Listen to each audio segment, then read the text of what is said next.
parmi les bonnes nouvelles, l'ensemble des consultations que j'ai pu avoir avec la présidente de l'Assemblée nationale, Mme Braun-Pivet, avec le président du Sénat, Gérard Larcher, avec l'ensemble des formations politiques, de l'UDI, de l'IOT, des Républicains, de Place Publique, du MoDem, d'Horizon de Renaissance et d'autres, qu'il y a une volonté d'avoir pour la France un budget avant le 31 décembre de cette année.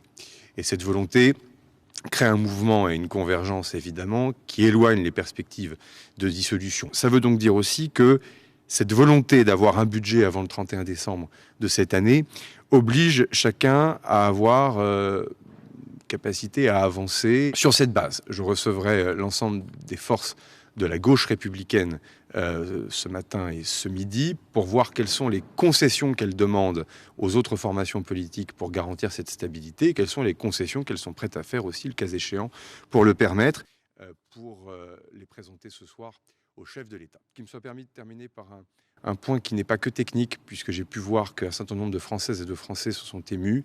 Il se trouve que les membres du gouvernement, lorsqu'ils quittent leurs fonctions, ont le droit à 3 mois d'indemnité lorsqu'ils n'ont pas de revenus par ailleurs. Il est évident que les ministres qui auront été ministres seulement quelques heures n'auront pas le droit à ces indemnités. J'ai décidé de les suspendre. On ne peut pas vouloir faire des économies si on ne maintient pas par ailleurs une règle d'exemplarité. Merci beaucoup.